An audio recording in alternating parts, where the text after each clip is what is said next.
Welcome to The Charity Show, the podcast that lifts the lid on life inside the sector. We're bringing you real talk, expert takes, and behind-the-scenes stories from the people who live and breathe charity work. If you're enjoying what you hear, please tap follow, give us a 5-star rating, and subscribe on your favourite podcast app. Here's what's coming up in episode 31. How do you cope in the heat? Are you good in the heat? Because I'm not. Not too bad. You kind of just wind down and you slow everything down. You try not to do everything too much, but it is one of those where as soon as you get out the shower, you might as well get back in again. I just basically set up camp next to the air conditioning unit and basically just live there for the week. From our side, it was why haven't we been doing this all along sort of response, which is brilliant because it's, there's always that sort of nervousness or of bringing two things together and how it will work. I was really struck by just how enthusiastic everyone was about the partnership and that understanding of what we're trying to achieve, and that we've got this shared goal to bring more trials for people who are affected by these conditions, and it just makes sense. Hove's Oxfam bookshop on Blanchington Road that a couple of weeks back had an amazing donation from none other than Nick Cave, the singer with Nick Caves and the Bad Seeds. He donated over 2,000 books from his personal collection, and they range from philosophy, art and religion, even old fiction paperbacks. A first edition of Johnny Cash's novel Man in White, and apparently, as quoted by the Times, a recipe book about aphrodisiacs as well.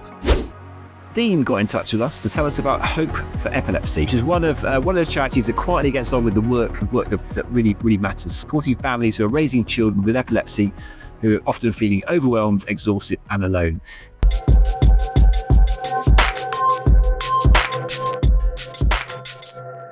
Welcome back to The Charity Show. I'm Piers Townley. And I'm Tim Bainan. And Piers, it's August at last. We're going to be taking a short break after this episode for a couple of weeks. I think we're entitled to a bit of holiday. Where are you going to be jetting off to? Where's your holiday taking you? I'm very lucky. I'm off to Cyprus for a couple of weeks, which will be amazing. It's a place we've been to for many years now. Know the country really, really well. Know the island, beautiful island. Unfortunately, having a bit of problems at the moment. Actually, lots of homegrown Cyprus charities are jumping to the aid of the heat wave that they're having. The centre of the island, around the Troodos Mountains and area, wildfires are devastating. I think it's actually, unfortunately, some people have lost their lives as well. So, like a lot of that band of the Mediterranean at the moment, experiencing really huge, severe temperatures out there. So, a lot of relief agencies are leaping to try and help people and farmland and animals and all sorts. How do you cope in the heat? Are you good in the heat? Because I'm not. Not too bad. You kind of just wind down and you slow everything down. You try not to do everything too much, but it is one of those where as soon as you get out the shower, you might as well get back in again. It's that hot, but it's coastal. It's lovely. So. I just basically set up camp next to the air conditioning unit and basically just live there for the week. Leave the fridge door open. Yeah. Tell me, Piers, and also when you go on holiday, do you honour your out of office? Are you one of these people who, when you're sat by the pool, will answer the odd email, or do you say absolutely categorically no, the phone is off, that is it? Which camp are you in? Off the record, I do have a little peek at my emails, so I don't want to hear from anyone out there when they hear this show. But no, this time I'm definitely going to try and make an effort. It's really hard though, isn't it, Tim? You know what it's like.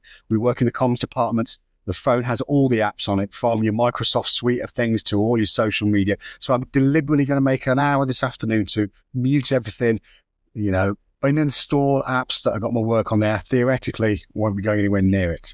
I think it's important. You can't help it. I think you have to. I think it's important. Absolutely.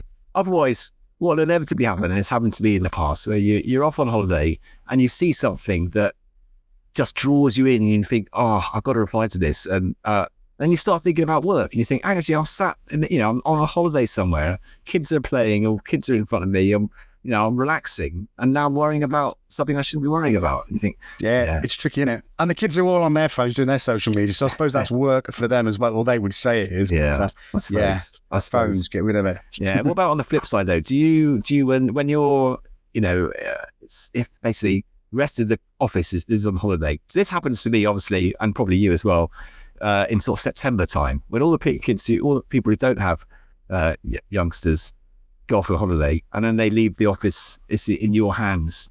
Does that ever happen? Do you find yourself basically everyone else seems to be off, but you're the one holding the fort? Yeah, it does. It gives me COVID heebie-jeebies as well when a lot of people were furloughed, and I kind of was a one-man press office with the press phone that's 24/7, and that kind of nudge and that, you know, you can see it in the corner of your eye. There's the phone, please don't ring it at 11 o'clock on a Friday night. Yeah, it happens every now and again. It goes with the territory though, doesn't it? We're all journalists, we work in comms teams. It's that 24/7. It's really hard to switch off, and I don't know how you manage to do it.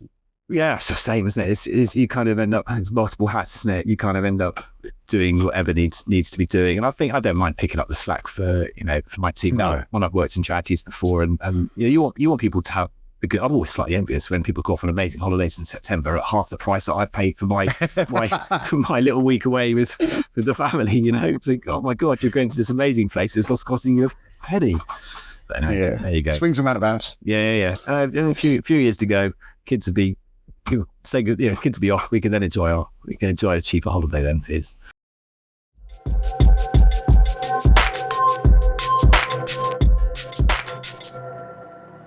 This week on the show, we're once again asking what happens when two major charities come together and start collaborating. We're joined this time by Helen Matthews from Cure Parkinson's and Dr Leah Mursaleen from Alzheimer's Research UK to talk about their groundbreaking partnership. Together, they're combining resources, data, and decision-making to speed up the search for new treatments for both Parkinson's and dementia. And they're doing it by repurposing existing drugs in smarter, faster ways. In part one of our conversation, we get the inside story on how this collaboration came about and what it means beyond the science, from leadership mindset to sector culture. Then, after a quick roundup of what's happening across the third sector this week, we're back for part two, digging into the practicalities of shared clinical trials, the power of drug repurposing, and what any charity can learn from this approach, whether you work in research, services, or fundraising. It's a cracking conversation. So, let's get started.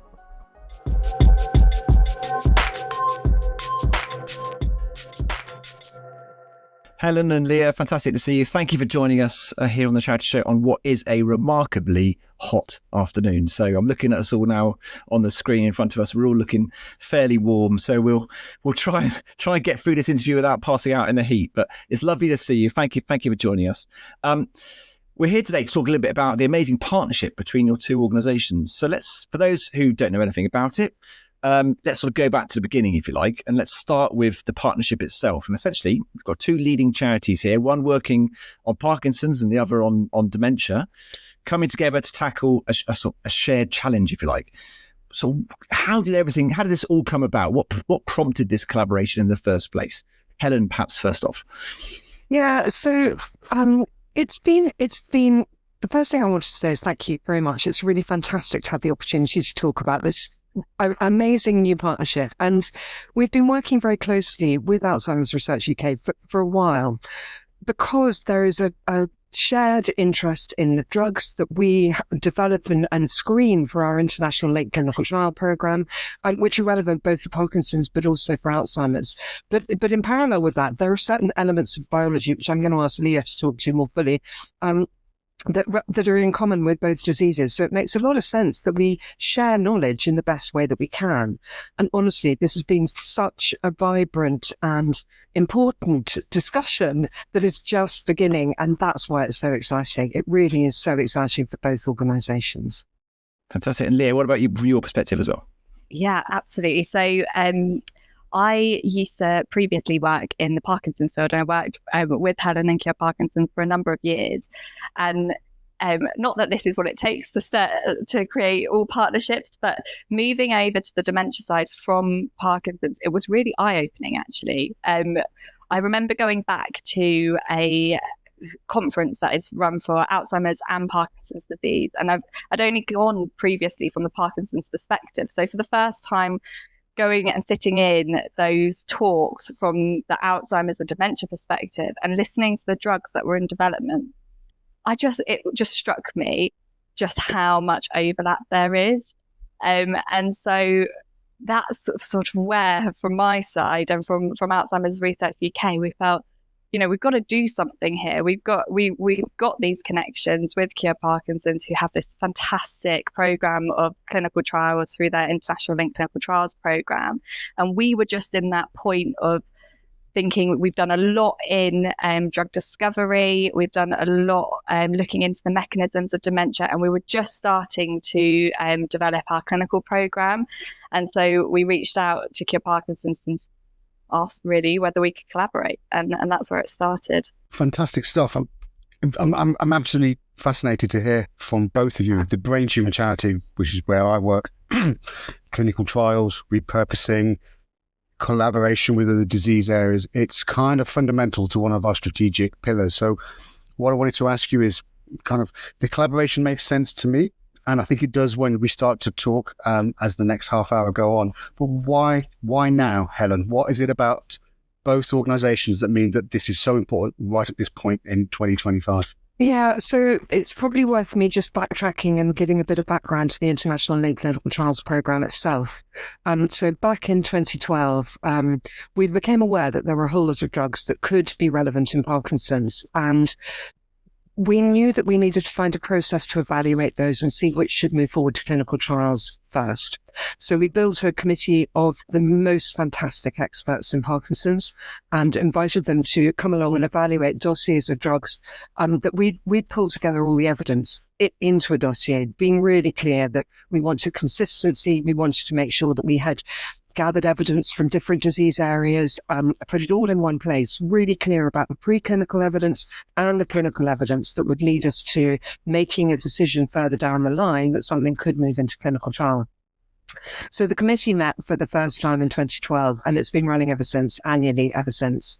And each year, our own internal research team will pull together anything between 13 to 20 dossiers of different drugs that could move forward in Parkinson's.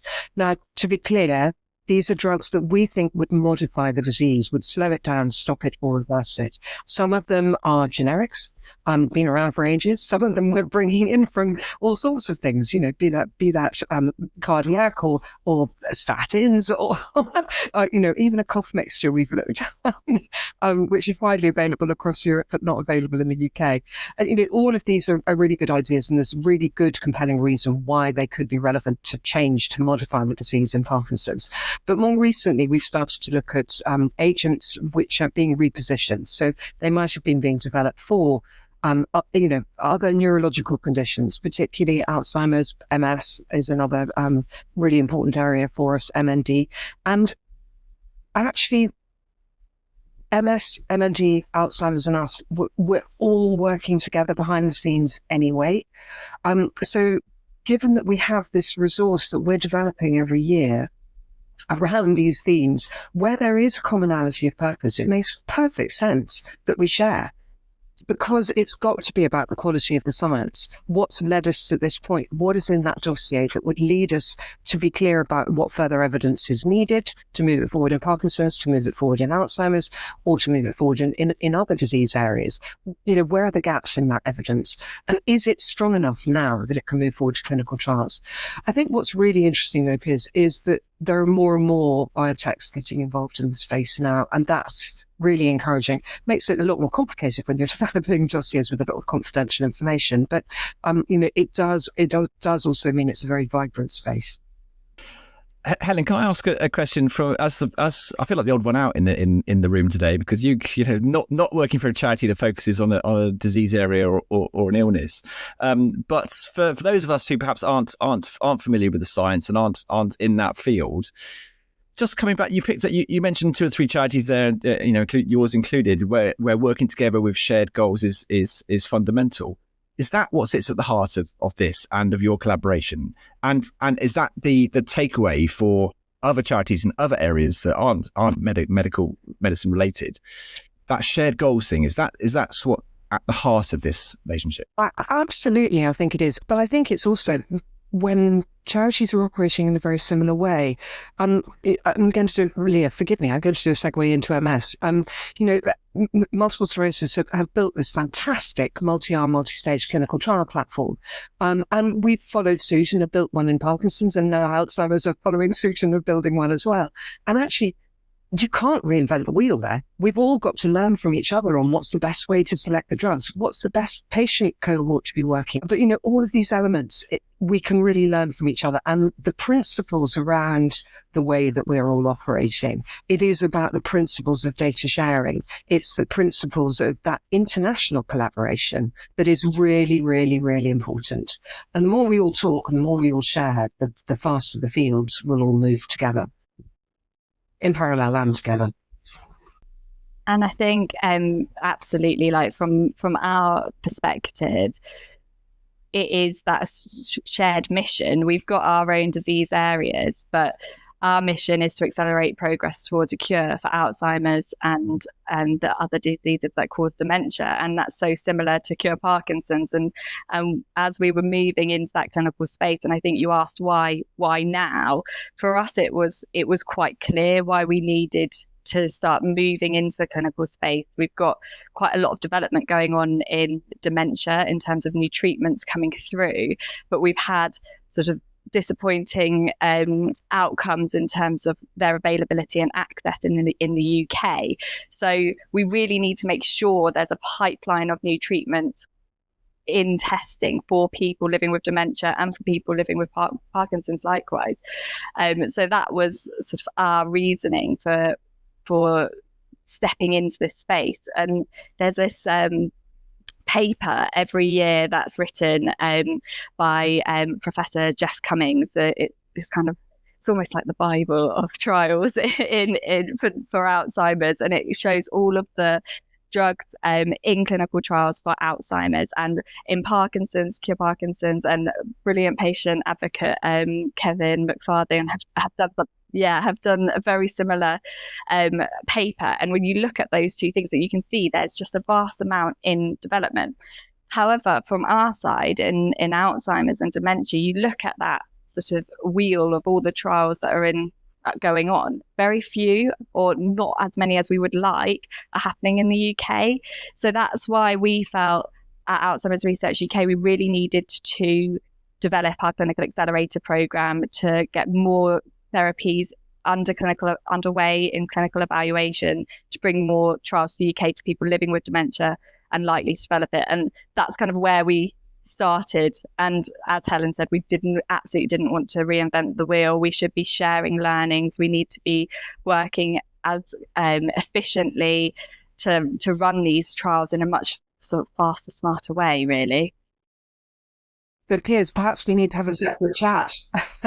I was just about to say, I can't write my notes quick enough to then take back to my CEO and Simon, who's our CEO, our CSO rather, and our research team as well. Because what you're saying about clinical trials, UK-based, the barriers, it's all ringing very true. One thing I did want to go slightly off topic with, because obviously this is something that we investigate quite a lot from the brain tumour charities. When you announced this partnership, when you announced this drive to drive more awareness and more availability and more research into clinical trials, what response did you get from your supporters? What response did you get from those that you're supporting every day? How did that go down? I can imagine what the response may be, but perhaps if you could elaborate a bit more on that, Leah. So from our side, it was why haven't we been doing this all along sort of response, which is brilliant, because it's, there's always that sort of nervousness or of bringing two things together and how it will work. But we had the meeting just a couple of weeks ago at the end of June, and I was really struck by just how enthusiastic everyone was about the partnership and that understanding of what we're trying to achieve, and that we've got this shared goal to bring more trials for people who are affected by these conditions. And it just makes sense. That was really, honestly, the response we had. I don't know if it was different for you, Helen, but Oh, I think scientifically, absolutely. The enthusiasm in the room was palpable, and it was, the level of conversation was honest, thoughtful, considerate. It was extraordinary. It was a really extraordinary discussion. I suppose where I would add a little bit more sensitivity is that one of the things we've been very, very mindful of is how we talk about any cognitive change in Parkinson's, because it can be a feature of the disease. It doesn't need to be a feature of the disease. It can be there as a marker, but not move. If people are developing Parkinson's much later in life, then that chance does increase slightly. But again, we have to be very thoughtful about the language we're using around this, because the one thing you don't want people to think about is that this is a dual diagnosis. That is not what this is about. This is about sharing knowledge, working smarter, working faster, to the benefit of all of our patient populations, all of our supporters. Yeah, and that's so important. And Helen and I have been so aligned on this. And my for background, my dad has Parkinson's, and it's something. It's always that thing. Talking about cognitive aspect is something that's really challenging, and just not something that's really talked about in Parkinson's much at all. So for us, it was important to focus on the underpinning biology, because that's what we are really talking about with these drugs. We're looking at drugs that might target inflammation, that might improve sort of the energy of the cells or the clearance of proteins, and all of those underlying processes are relevant for Parkinson's and all the different dementias. And so that was sort of the underpinning of this, and sort of that scientific rationale behind why we're looking at these drugs together. I think it's listening in on you guys all chatting away there. As the non-scientist in the room who's no, I'm the non-scientist. He's the graduate here. Okay, fair. Okay, I'm the only one in the room. I think the one thing that stands out to me, and do pick me up here if I'm misinterpreting this or I've read this wrong, but the thing that strikes me about this story, there's an element here of repurposing as well. If I'm correct in terms of the fact you're taking existing drugs and exploring new uses for them. If I'm right, if I read that correctly. With that in mind, what's the lesson here, do you think, for charities in terms of collaborating? And charities quite often focus a lot on chasing new all the time, wanting to new and create new all the time and stand out. But what's the lesson here in terms of repurposing and perhaps not always looking at chasing new all the time? Leah. So from our side, there's a bit of both. Like, we want to be doing the new, and I think that's that everyone wants to be doing that, and we do in lots of ways. With the repurposing aspect, it's about thinking efficiently, and we've all got limited resources. When we look at the drugs that are available for other conditions at the moment, but also those that are potential treatments going through the phases of testing in different disease areas, a lot of them are targeting things we're interested in. So why wouldn't we want to look at those and potentially save time on the overall process? Because for us, it's the people that are at the heart of this are the people affected by dementia or the people affected by Parkinson's. And it's no use us just chasing the new. We've got to search all avenues to move things closer towards a cure. So it's that urgency and efficiency piece that kind of underpins that repurposing, and the safety data essentially that comes with trials already having gone underway for those different potential therapies. Helen, would you agree with that from an efficiency perspective, especially? Yeah, I think that's exactly it, and that's why when we very first started this whole program back in 2012, we very much were focusing on the repurposed candidates because, they were readily available, and you weren't going to be tying yourself up in loops with complicated novel agents and collecting the right safety data at that time. So in terms of if you're trying to build a program of trials that is starting to generate really important evidence, it's more important to have the right principles under which you're building that program of trials. It's making sure you've got collecting the right data, sharing the right data, making sure you've got the right patient consent. All of that is the critical stuff that underpins. So it's not necessarily for me about one drug or another. I am assuming that scientific conversation will have guided which drugs should move forward. For me, it's then a matter of how do we actually make that happen? How do we fund it? Who do we need to bring with us to make these trials happen? And how are we going to make sure that they are done in the most collaborative and sensible way, critically involving people with Parkinson's in the design and development of those trials? It does feel there's a groundswell for this kind of collaboration, this kind of research collaboration. You could argue, as you said, this has been going on essentially since 2012, Helen. What do you think has brought this to the fore now? Why now? Do you think it made it stand out? I suspect it is because of these multi-arm, multi-stage trial platforms that I just explained about, that MS has led the charge so brilliantly, because we are setting them up in very similar ways. And I think we are all looking at very similar agents, actually. So again, it's sharing as much information as we can, sharing the principles. And I think that is adding that urgency. That's certainly the situation I would think in the UK. In terms of the amount of research that's going on. If you talk to Simon, who's our incredible director of research here at Cure Parkinson's, he'll tell you very happily that 90% of the research that's ever happened in Parkinson's and been published has happened in the last 10 years. Because you're seeing that much more research being published. And with that, of course, some of that is around treatment and care and support, but there is a huge raft that is around, trying to modify the disease, looking at the biology of the disease, understanding the genetics of these diseases.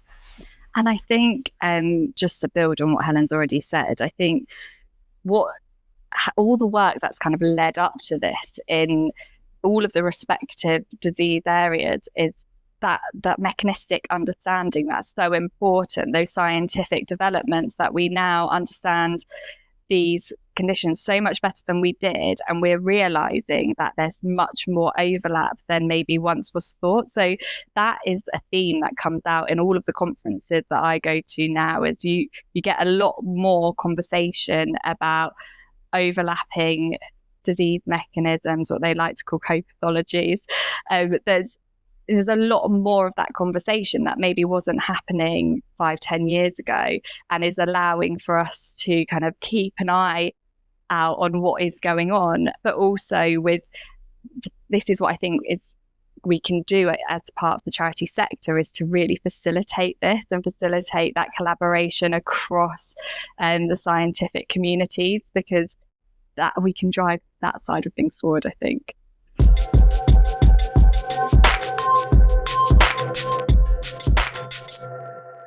Now, Tim, I know it's silly season for the news over the summer, and that no one in their right mind launches anything new or significant while school's out. But what have you spotted in the charity third sector news this week? Yeah, you're right. It's a bit of a funny time, isn't it? August, the news, full stop. Everything seems to grind to a halt in August, and you only get the funny stuff.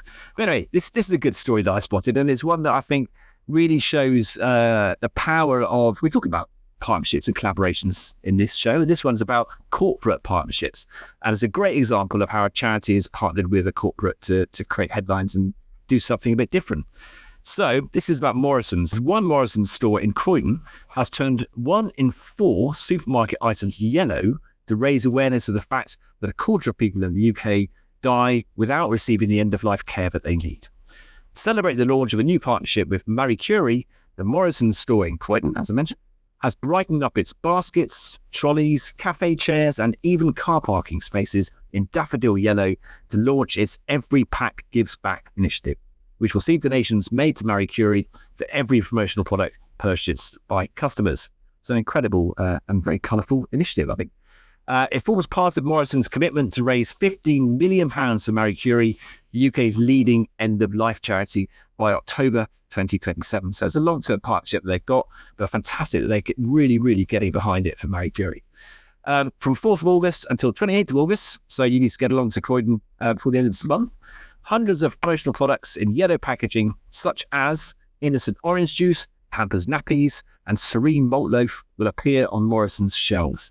For every promotional Every Pack Gives Back product that is sold in that store, Morrison's will donate a percentage of the sale back to Marie Curie. So a really simple exercise, but a really powerful one, and a colourful one, and one that will jump out to people, literally jump out to people as they're browsing along the aisles.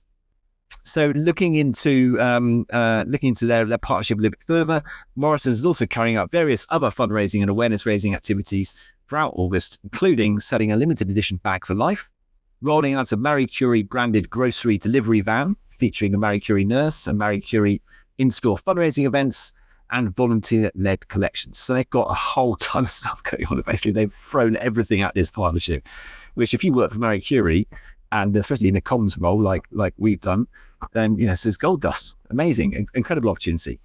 And then Morrison's Corporate Affairs Director, David Scott, has said, we want to shine a light on the importance of end-of-life care. And so turning 1 in 4 of our baskets, trolleys, cafe chairs, and even car parking spaces yellow is a simple but powerful way to start a national conversation about something that affects us all. Matthew Reed, who's the Chief Executive at Marie Curie, added, far too many people are still dying without the care and support they need. Through our partnership with Morrison's, we're aiming to help more local communities and families receive the best end-of-life care possible, whatever the illness, wherever they are. So there you go. Isn't that a brilliant partnership between a corporate and a charity? And it seems to, it's so cleverly done as well. Just the use of colour, the use of a fantastic charity. Yeah, brilliant. Love that one, Tim. Really love that one. Well, it's back to charity bookstores for my little bit of news snippet. We do love a charity bookstore on the Charity Show podcast. And this is in Hove's Oxfam bookshop on Blanchington Road that a couple of weeks back had an amazing donation from none other than Nick Cave, the singer with Nick Caves and the Bad Seeds. And Nick, his family have moved to Hove in Brighton, well, near Brighton rather, a few years back, but he donated over 2,000 books from his personal collection to the Oxfam bookshop. And they range from a whole litany of his collection there, from philosophy, art and religion, even old fiction paperbacks, reports the Times. It's an incredibly varied donation, said one of the Oxfam bookshop workers there. He clearly held on to his books. Some of them are quite old. So the store saw hundreds of Nick Cave fans descending on there to try and get hold of books by Salman Rushdie, Christopher Hitchens and Ian McEwan, and a first edition of Johnny Cash's novel Man in White, and apparently, as quoted by the Times, a recipe book about aphrodisiacs as well. So the whole range of books there, donated by Nick Cave, and highlighting and giving a huge amount of publicity and a huge amount of fandom to Oxfam's bookshop down in Hove. Fantastic story. I love it. I wish I lived nearby so I could have legged it down there and grabbed a few myself. Nice.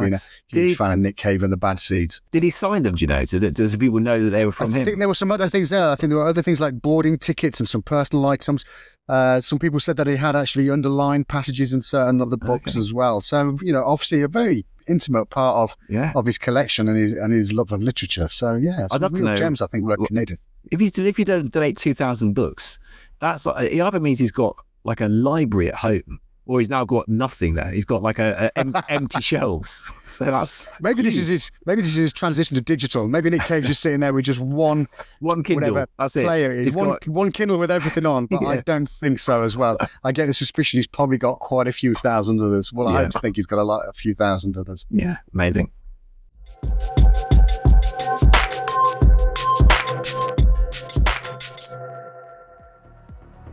Now for part 2 of our conversation with Helen and Leah. In this half, we find out a bit more about the nuts and bolts of the partnership and what other charities can learn from a collaboration like the one between Cure Parkinson's and Alzheimer's Research UK.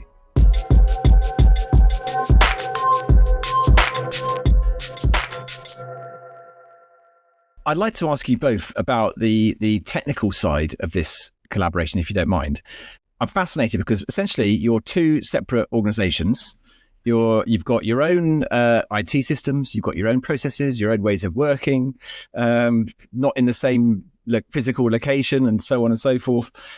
How do you go about, and you're dealing with incredibly sensitive data and technical data and all that wealth of information that's going back and forth. How do you do it? How technically are you actually collaborating and how does it work? Leah or Helen we've first. Kept it very, very light touch, Tim. I think for us, this is dipping our toe in the water in the first instance. The first instance was developing some dossiers that could be relevant and having that very first discussion, which feels really important. The fact that conversation went so well, I think gives us all a really good stepping stone to the next set of conversations. So what's come out of that meeting is real clarity about the drugs that were being discussed and the next steps that are needed, as advised by these wonderful, wonderful researchers who came to the table so generously. So I think we have a bit of a roadmap of where we need to go for each drug. The next conversation that we're having, which will happen, and bearing in mind we speak most days at the moment, we're having a formal discussion, about the outcomes from the meeting, and that I think will really define where we need to go next and what are the asks of both organisations going forward, but also being clear that this knowledge sharing underpins everything. it is that basic principle. So we're not financially linked in any way at this stage, or, minimally. It's a case of a taxi here and a taxi there, but not anything more than that. And it's a matter of being clear, let the science lead the discussion, because that will put us on the right footing. Yeah. And practically, I think the key things have been just communicating, being clear with each other, transparent, anything, those ways of working when you're working in a team environment anyway, but just taking into consideration that there are different ways of working and sort of adapting how you might do things in order to make things work to move forward. So from our side, we set up a working group to just make sure that we had the right people in the conversations, because it became very clear that there was all of the comms aspects. There's the scientific meeting where I feel more comfortable. There's the fundraising side potentially down the line as we've got these outcomes that we want to move forward. And so just making sure we had the right people internally involved and understanding what we were doing so that we could work as quickly as possible to move things forward at the relevant points.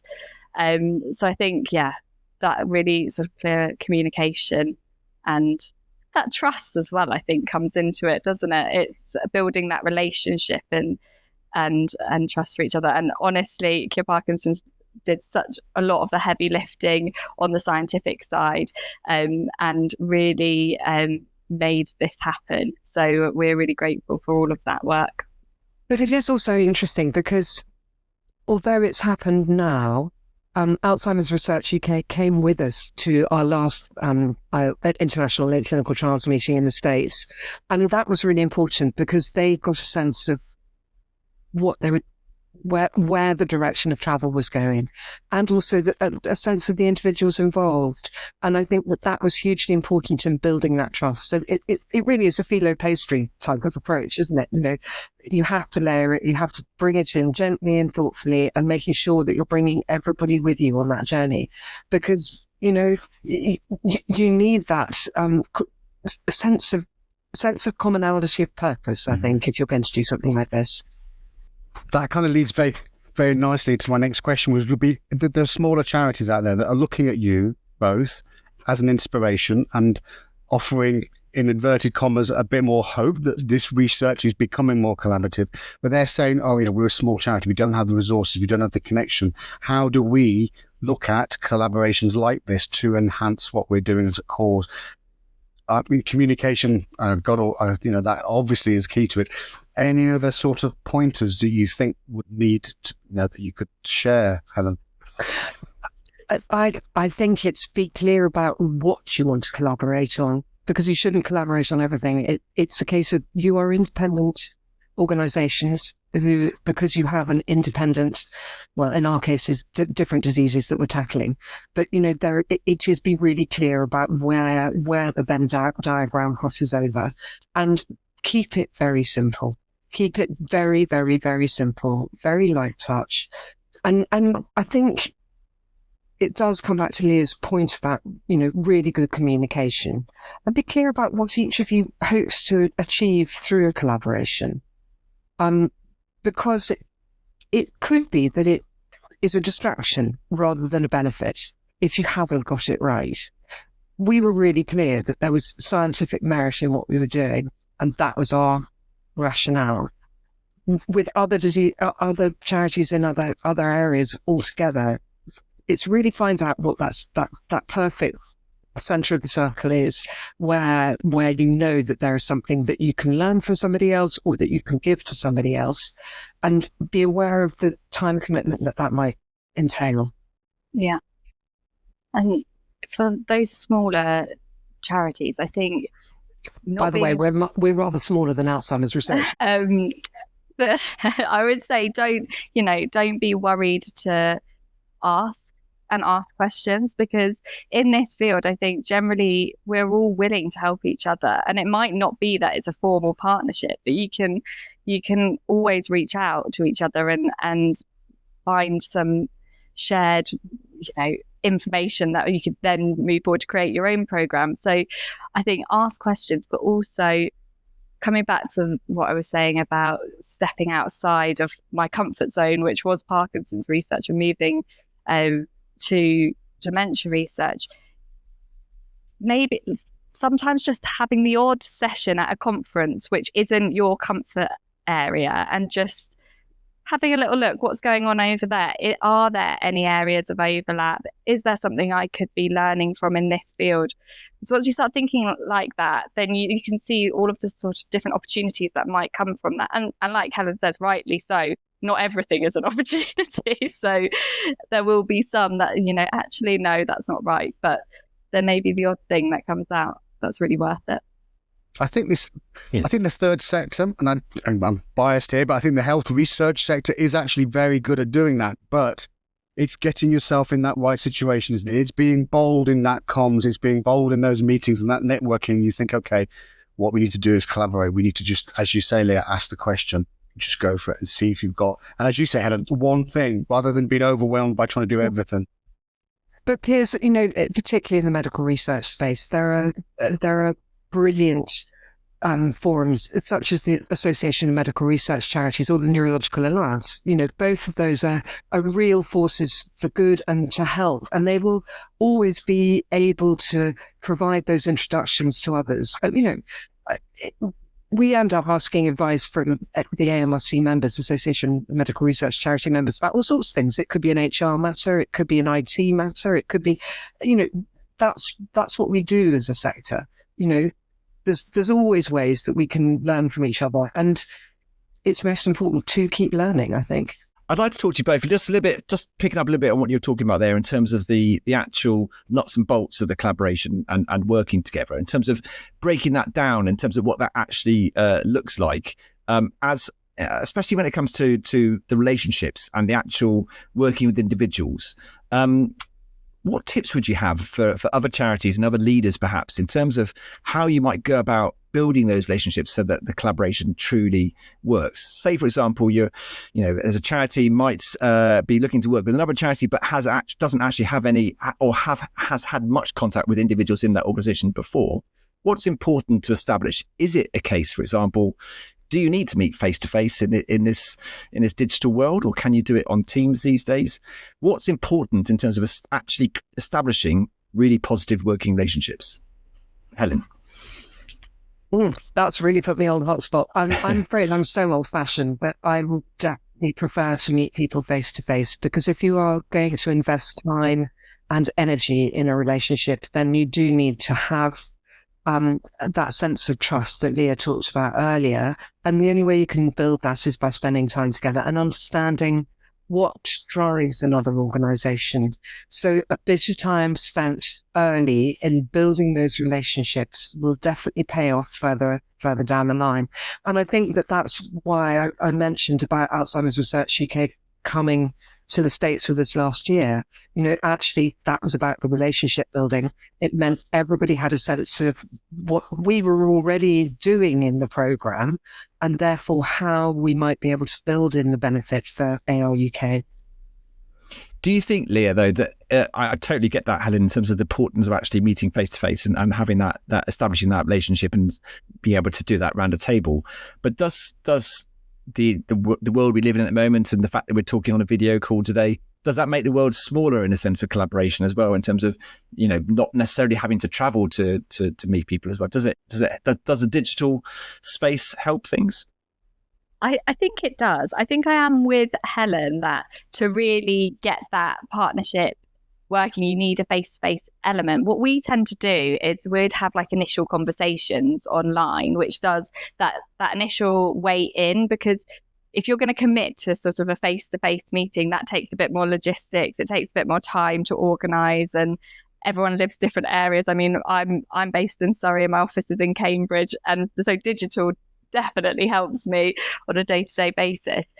So we would set up initial calls, and we get requests in all the time from various organisations to talk about things, and putting in a half an hour, 20-minute call just to kind of understand what the ask is, what the benefit of maybe working together could be is really helpful. And then you can kind of establish whether it is worth having that face-to-face. And it's sometimes not just a one digital, it might be a 2 or 3 meetings, and then, okay, actually, let's meet and figure out how we want to move this forward.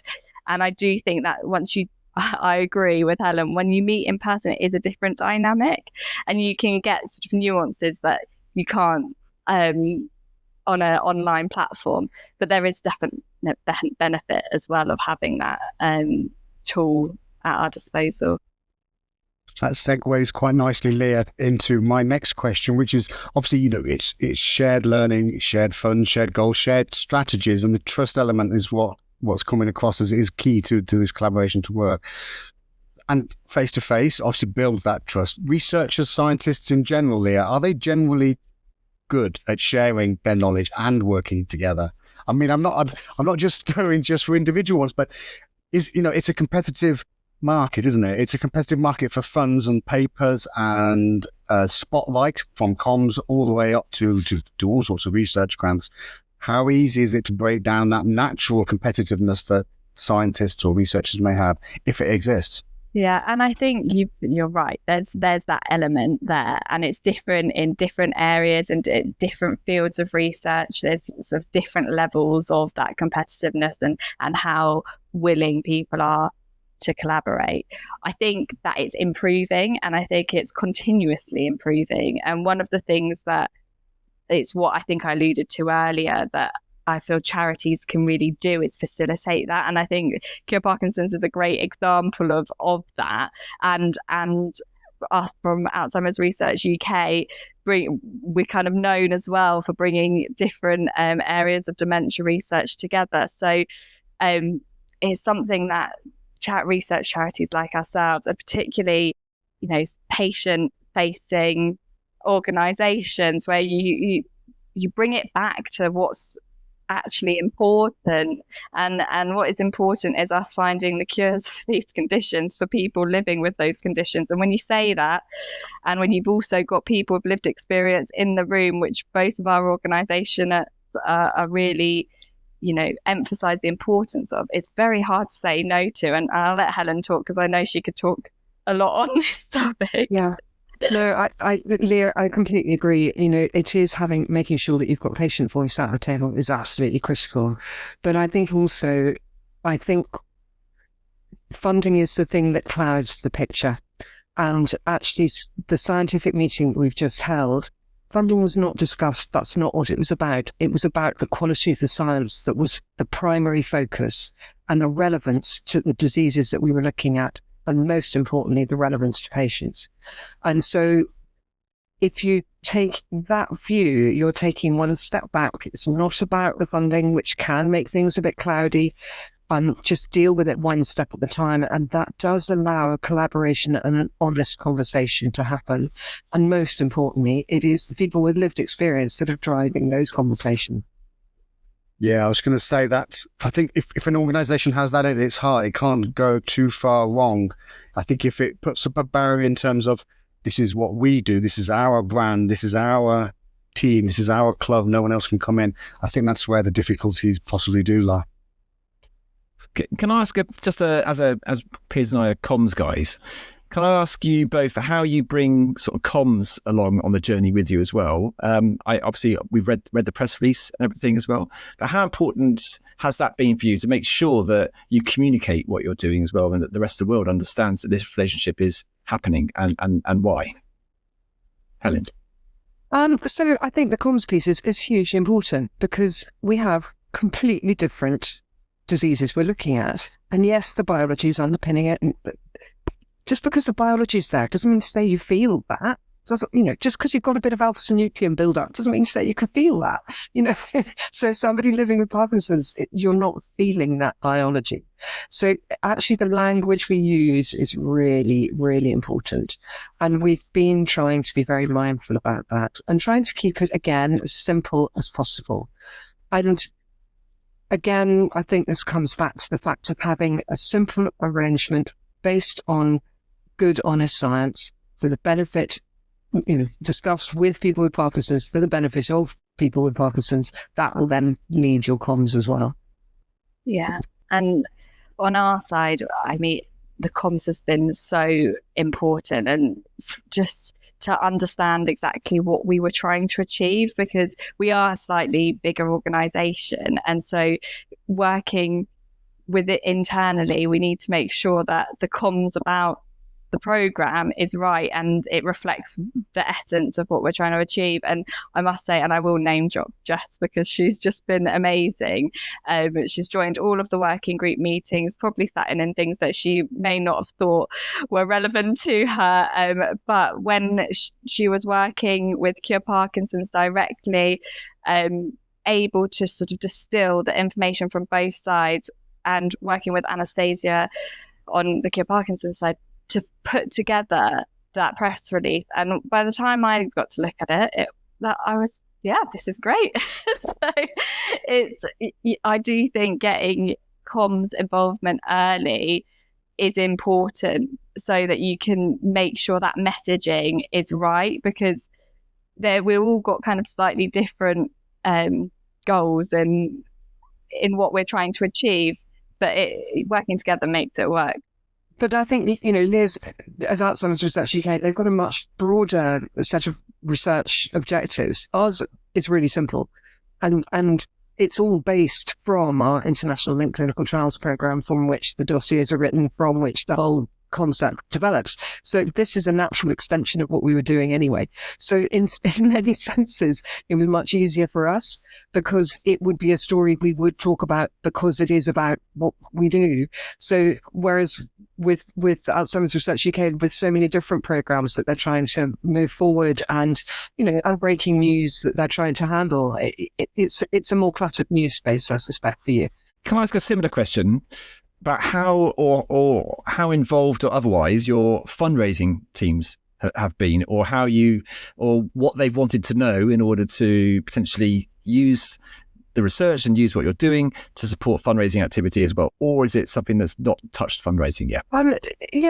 We have touched on it because, again, you have to communicate with every supporter. And however they're choosing to support you, there might be somebody who's taking part in a clinical trial, there might be a family member, there might be fundraising for you. So you just have to be really mindful of communications to everyone.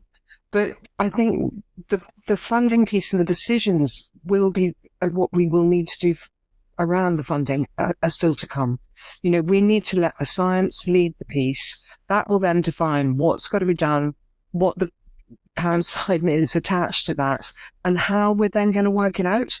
And with that, there might be a fundraising strategy, or there might not. It just will depend on what that scientific conversation needs to be. And let the science lead the piece. Yeah, I completely agree with Helen. So we've had fundraising involved in conversations so that they know what might potentially be coming, just to, from a practical perspective, think about forward planning on if there are fundraising activities that need to happen. But as Helen said, we took the funding element. There's no funding element to the ILCT program committee meeting itself. It's just talking about the science and talking about the next steps for those drugs. What are those next steps? Is it moving forward into trial, or is there additional research that needs to take place? And getting quite to a high level of detail so that we can then work together to say, okay, these are the drugs that were prioritized to move forward. This is what they suggested. How can we now get there? And that's the bit where we're at now. So as Helen mentioned, we've got a meeting later this month to kind of talk through those next steps and see, what can we do as organizations together to make this happen? Are there others that need to come to the table? All of this stuff. So it's kind of to be continued, but we're working, as Helen says, we're talking all the time. So yeah, it's and we're aligned that we want to move these forward. And I think that's the thing with a partnership. You have to keep communicating. You have to keep just discussing it in baby steps, because the whole thing will evolve. Everything has to evolve, but you've got to start off with a good premise, which I think we have. Absolutely, definitely. Helen and Leah, thank you so much for joining us. We've run out of time, unfortunately, but this is a conversation I think we would love to continue having. It's been fascinating to hear all about it. Some of it has gone over my head a little bit, I must admit, but it's amazing work that you're both doing. I am absolutely fascinated by it, and it's lovely to see, love it, and it'll be lovely to hear from our listeners what inspiration they take from this partnership and this collaboration, and how charities can work together. So thank you both so much for sharing your time with us on this very hot summer's afternoon. So thank you ever so much. It's been lovely to have you. Thank you so much, both of you.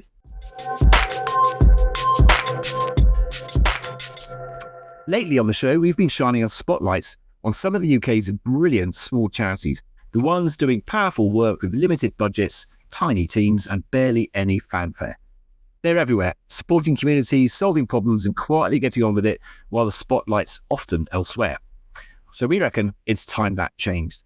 If you're part of a small charity, or you know one that deserves a bit more attention, we'd love to hear from you. Just drop us a line at thecharityshowpod@gmail.com, or use the link in the show notes. Tell us who you are, who you're helping, and what you could do with right now. We'll do what we can to help share your story. So, Piers, who are you going to highlight this week?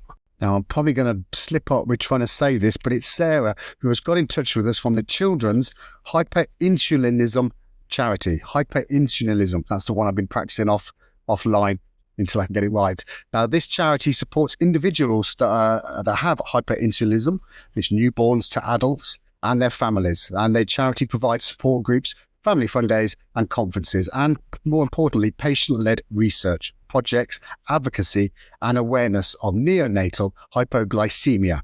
They had a massive awareness day back in June, and they're shouting out for anyone to get in touch to support this cause, this really worthy cause that helps so many people with this quite unusual and quite rare condition. Amazing. It sounds like a really interesting charity, and that's a difficult one to get your head up, your tongue around. Hyperinsulinism. That's well done. Good effort, Piers. I thought I'd get my apology in there quickly before I named it. Excellent stuff. And Nadine got in touch with us to tell us about Hope for Epilepsy, which is one of those charities that quietly gets on with the work that really, really matters, supporting families who are raising children with epilepsy, who are often feeling overwhelmed, exhausted, and alone. Founded by a parent who's been through the exact experience, Hope understands that it's not just about the seizures, it's about the emotional weight, the sleepless nights, and the fear of what happens when you're not watching. What makes them stand out is their focus on practical, human-centered support. They run relaxed monthly sessions where families can meet others who just get it and understand. No long forms, no judgment, just space to breathe and connect, that's what they say. They organise special trips to places like Legoland and London Zoo that are tailored for children with epilepsy and their siblings, so that no one feels left out. And through their anti-suffocation pillow projects, they're literally helping children sleep more safely at night, giving families peace of mind when it's needed most. They're an entirely volunteer-led charity with zero government funding, just a small, passionate team making a big difference with every donation. This is proper grassroots work at its best, thoughtful, community-driven, and built on lived experience. So if you work with families affected by epilepsy, or you're just looking for a charity that's doing some incredible unsung work, Hope for Epilepsy is one to know and to support. There you go, get behind them. Brilliant charity there, Tim. Yeah, we know of Hope for Epilepsy over at the Brain Tumour charity, epilepsy being a side effect and also a symptom of having a brain tumour diagnosis. So fantastic work they're doing, especially for families and for siblings who have to, often carers and often having to come to terms with someone in the family having epilepsy and getting to grips with it. So fantastic there. Just highlight two more brilliant small charities this week, making a huge difference. And don't forget, if there's a small charity you think we should feature, drop us a line at thecharityshowpod@gmail.com or head to the link in the show notes to nominate them.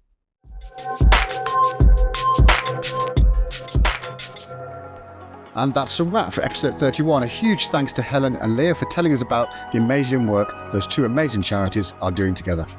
And we're going to be taking a short break for the next couple of weeks as Piers goes off to work on his tan, and I work on praying that it's not going to rain in Wales, where I'm going. But in the meantime, keep in touch, and if you fancy being a guest on a future episode of the show, we'd love to hear. Absolutely. And once we're back to school in September, I'm sure there'll be a heap of great projects in the pipeline. So tell us all about them.